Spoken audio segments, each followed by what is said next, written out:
আসসালামু আলাইকুম। আন্তর্জাতিক বাংলা সংবাদে আপনাদের স্বাগতম। শুরুতেই জানিয়ে দিব সংবাদ শিরোনাম, পরে বিস্তারিত। কফিনে করে ইসরায়েলি জিম্মিদের ফেরত পাঠানো হবে, জানালেন হামাস। অন্যদিকে বন্দীদের নিয়ে নতুন সিদ্ধান্ত গাজা যোদ্ধাদের, এবং হামাসের হুমকির পর ক্ষমা চাইলেন নেতানিয়াহু। আরও জানিয়ে দিব যুদ্ধের আড়ালে ভূমি দখল করছে ইসরায়েলি সেনারা, এবং সবশেষ জানিয়ে দিব ইসরায়েলি প্রধানমন্ত্রীর সঙ্গে বাকবিতণ্ডতায় জড়ালেন প্রতিরক্ষা মন্ত্রী। এতক্ষণ দেখছিলেন সংবাদ শিরোনাম, এবার বিস্তারিত। তার আগে আপনি আমাদের ভিডিওটি কোন জেলা থেকে দেখছেন অবশ্যই কমেন্ট করে জানাবেন, এবং আমাদের সাথে থাকার জন্য চ্যানেলটি সাবস্ক্রাইব করে দিবেন। কফিনে করে ইসরায়েলি জিম্মিদের ফেরত পাঠানো হবে, জানালেন হামাস। গাজায় ইসরায়েলি সামরিক আগ্রাসন অব্যাহত থাকলে জিম্মি করা ব্যক্তিদের কফিনে ফেরত পাঠানো হবে বলে হুঁশিয়ারি দিয়েছেন ফিলিস্তিনি স্বাধীনতাকামী গোষ্ঠী হামাস। গতকাল সোমবার সংগঠনটির সামরিক শাখা ইজ্জেদিন আল কাসেম ব্রিগেড পক্ষ থেকে এ হুঁশিয়ারি দেওয়া হয়েছে।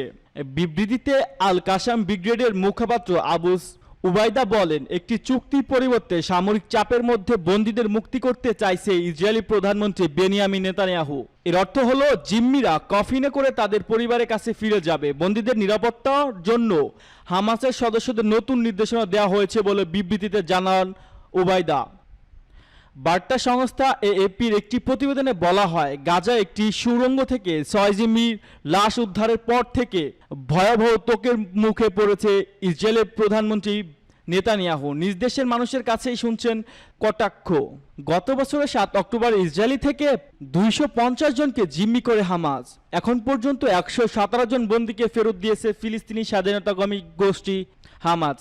বাকি বন্দীদের মুক্তির বিষয়ে ফিলাডেলফি বর্ডার থেকে ইসরায়েলের সেনাদের সরিয়ে যাওয়ার শর্ত দিয়েছে তারা। এদিকে গুরুত্বপূর্ণ এই সীমান্ত থেকে সৈন্য অপসারণ করলে হামাস আবারও অস্ত্র আমদানি করতে পারে, এমন আশঙ্কায় এ শর্ত মানতে নারাজ নেতানিয়াহুর প্রশাসন। বন্দীদের নিয়ে নতুন সিদ্ধান্ত গাজা যোদ্ধাদের। গাজাকে মাটির সঙ্গে মিশিয়ে দিতে নিজেদের অস্ত্র ভাণ্ডারের সবটুকু ঢেলে দিচ্ছে ইসরায়েল। এমন পরিস্থিতিতে গাজাবন্দি ইসরায়েলের উদ্ধার করতে সামরিক চাপের বিপরীতে নতুন কিছু ভাবতেই পারছে না দখলদার রাষ্ট্রটির প্রধানমন্ত্রী বেনিয়ামিন নেতানিয়াহু। সম্প্রতি এক আরব বেদুন বন্দীকে জীবিত ও 6 বন্দীকে মৃত অবস্থায় উদ্ধার করেছে ইহুদি সেনারা। এমন পরিস্থিতিতে নিজেদের হাতে থাকা বাকি বন্দীদের নিয়ে নতুন সিদ্ধান্তে জানিয়েছে গাজার স্বাধীনতাকামী যোদ্ধারা।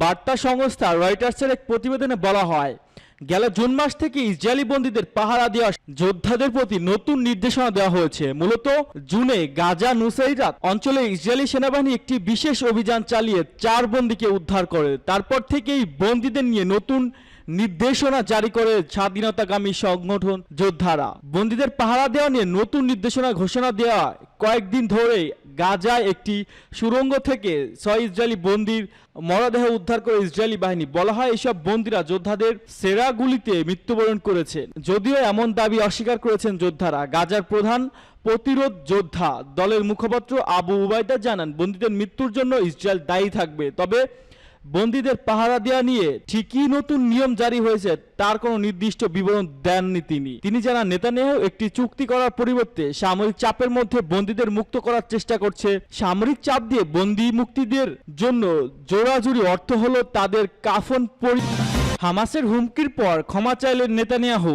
ইসরায়েলের প্রধানমন্ত্রী বেনিয়ামিন নেতানিয়াহু তুমুল বিক্ষোভের মুখে ইসরায়েলিদের কাছে ক্ষমা চেয়েছেন। ফিলিস্তিনির গাজা উপত্যকা থেকে 6 জিম্মির লাশ উদ্ধারে ব্যর্থতার কারণে ইসরায়েল জুড়ে বিক্ষোভ ছড়িয়ে পড়ে। এই ঘটনা তার সরকারের উপর চাপ আরও বাড়িয়ে দেয়। গত শনিবার ইসরায়েলি সেনারা দক্ষিণ গাজার রাফা এলাকায় একটি সুড়ঙ্গ থেকে 6 জিম্মির মরদেহ উদ্ধার করেন। তাদের মধ্যে একজন যুক্তরাষ্ট্রের দ্বৈত নাগরিকও ছিলেন। এই ঘটনার পর দেশ জুড়ে বিক্ষোভ ছড়িয়ে পড়ে এবং প্রধান ট্রেড ইউনিয়ন হিস্টারড্রট দেশ জুড়ে ব্যাপক ধর্মঘট পালন করে, যার ফলে তেল আবিব সহ বিভিন্ন গুরুত্বপূর্ণ শহর কার্যত অচল হয়ে পড়ে। বিক্ষোভের মূল কারণ হলো ইসরায়েল সরকারের পক্ষ থেকে জিম্মিদের মুক্তির জন্য অবিলম্বে চুক্তির দাবির ক্ষেত্রে ব্যর্থতা। নেতানিয়াহুর এই মুক্তির ব্যর্থতার জন্য ক্ষমা চাওয়ার পরও তার উপর জাতীয় ও আন্তর্জাতিক চাপ ক্রমাগত বেড়েই চলেছে। মার্কিন প্রেসিডেন্ট জো বাইডেন দ্রুত যুদ্ধবিরতি কার্যকর করে জিম্মি মুক্তির বিষয়ে বৈঠক ডেকেছেন এবং ইসরায়েলের কাছে কিছু অস্ত্র বিক্রি স্থগিত করেছেন যুক্তরাষ্ট্র। গাজা হামাসের হাতে এখনও 97 জন জিম্মি আছে বলে ইসরায়েলি সেনাবাহিনী জানিয়েছে, এবং এই পরিস্থিতি নিয়ে ইসরায়েলিদের মধ্যে অন্তঃসত্ত্ব ক্রমশ বেড়েছে। যুদ্ধের আড়ালে ভূমি দখল করছে ইসরায়েল। ইউনেস্কোর বিশ্বের ঐতিহ্যবাহী স্থানগুলোর মধ্যে একটি হলো ফিলিস্তিনির বাত্তির। সেখানকার জলপাই বাগান এবং আঙ্গুর ক্ষেতের জন্য পরিচিত এই গ্রাম। এখানে প্রাকৃতিক ঝর্ণার জল ব্যবহার করা হয়। সেচের কাজে কয়েকশো শতাব্দী ধরে এভাবেই জীবন বয়ে চলেছে সেখানে। প্রকৃতির কোল ঘেঁষা এই গ্রামই অধিকৃত ওয়েস্ট ব্যাংক বা পশ্চিম তীরে ইহুদি বসতি স্থাপনের সর্বশেষ ফ্ল্যাশ পয়েন্ট পরিণত হয়েছে। ইসরায়েল এখানে একটা নতুন ইহুদি বসতি স্থাপন বা সেটেলমেন্টের অনুমতি দিয়েছে। এই নতুন বসতির জন্য কেড়ে নেওয়া হয়েছে বহু মানুষের ব্যক্তিগত মালিকানাধীন জমি। শুধু তাই নয়, অনুমোদন ছাড়াই নতুন ইসরায়েলি ফাঁড়িও স্থাপন করা হয়েছে, যাদের ব্যক্তিগত মালিকানাধীন জমি এই নতুন বসতি স্থাপনের জন্য কেড়ে নেওয়া হয়েছে। তাদের তালিকায় রয়েছে ঘাসান ওলিয়ান। তিনি বলেন, নিজেদের স্বপ্ন গড়তে আমাদের জমি চুরি করেছে ওরা। ইউনেস্কো জানিয়েছে বার্তিরকে ঘিরে বসতি স্থাপনকারীদের পরিকল্পনা নিয়ে তারা উদ্বিগ্ন। তবে এই গ্রাম কিন্তু একটা বিচ্ছিন্ন ঘটনা নয়। আন্তর্জাতিক আইন অনুসারে এই জাতীয় স্থাপনের অবৈধ হিসাবে দেখা হয়, যদিও এই বিষয়ে ইসরায়েলে ভিন্ন পোষণ করে। ইসরায়েলি অভ্যন্তরীণ গোয়েন্দা প্রধান রোনেন বার মন্ত্রীদের উদ্দেশ্যে একটি চিঠি লিখে তাদের সতর্ক করেছিলেন। সেই চিঠিতে বার উল্লেখ করেছিলেন, পশ্চিম তীরে ইহুদি চরমপন্থীরা ফিলিস্তিনি বিরুদ্ধে সন্ত্রাসী কাজ চালাচ্ছে এবং দেশের অবর্ণীয় ক্ষতি করছে। এদিকে ইসরায়েলি প্রধানমন্ত্রীর সঙ্গে বাকবিতণ্ডতায় জড়ালেন প্রতিরক্ষা মন্ত্রী। ফিলিস্তিনি অবরুদ্ধ গাজায় মানবিক যুদ্ধবিরতি এবং স্বাধীনতাগামী যোদ্ধাদের হাতে বন্দীদের বিষয়ে সিদ্ধান্ত গ্রহণ নিয়ে ইসরায়েলি প্রধানমন্ত্রী বেনিয়ামিন নেতানিয়াহু ও প্রতিরক্ষা মন্ত্রী ইয়েভ গ্যালান্টের মধ্যে তর্ক বিতর্ক হয়েছে। 29 আগস্ট রাতে দেশটির নিরাপত্তা সংস্থা মন্ত্রিসভায় বৈঠকে এই ঘটনা ঘটে। পরে মার্কিন সংবাদ মাধ্যম CNN এর প্রতিবেদনে বিষয়টি উল্লেখ করা হয়। ইসরায়েলের গণমাধ্যমে খবরে বলা হয়েছে, কোনো চুক্তির অংশ হিসেবে ফিলাডেলফি করিডোর থেকে ইসরায়েলি সেনাদের প্রত্যাহার করা হবে কিনা এমন প্রশ্নের বিতর্কে জড়িয়ে পড়ে নেতানিয়াহু ও গ্যালান্ট। 14 কিলোমিটার দীর্ঘ এই করিডোর গাজার মিশর সীমান্তে অবস্থিত। বর্তমান ফিলাডেলফি করিডোর ইসরায়েলি প্রতিরক্ষা বাহিনীর নিয়ন্ত্রণে রয়েছে। গাজায় যুদ্ধবিরতি চলাকালে ফিলাডেলফির করিডোরে ইসরায়েলি সেনা মোতায়েনের রাখা নিয়ে হামাস ও ইসরায়েলের দ্বন্দ্ব রয়েছে। হামাসের দাবি, যুদ্ধবিরতি চলাকালে সীমান্ত এলাকা থেকে ইসরায়েলি সেনাদের সরিয়ে নিতে হবে। তবে এ বিষয়ে কোনো সিদ্ধান্ত নিতে পারেনি ইসরায়েল।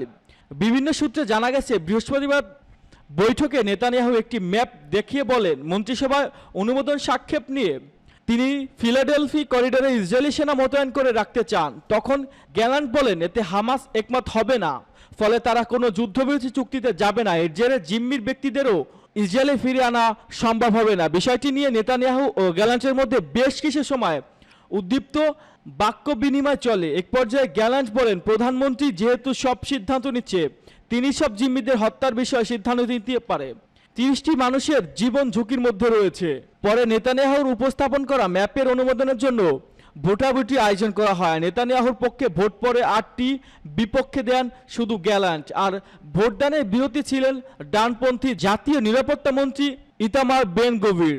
গত 7 অক্টোবর ইসরায়েলে হামলা চালিয়ে প্রায় 250 জনকে জিম্মি করে হামাস। ওই হামলা নিহত অন্তত 1139 জন। সেদিন থেকে গাজায় হামলা চালিয়ে আসছে ইসরায়েল। এতে এখন পর্যন্ত 40,991 নিহত হয়েছে। এমন পরিস্থিতিতে গাজা যুদ্ধের লক্ষ্যে হামাস ও ইসরায়েলের সঙ্গে আলোচনা চালিয়ে যাচ্ছে যুক্তরাষ্ট্র সহ কয়েকটি দেশ।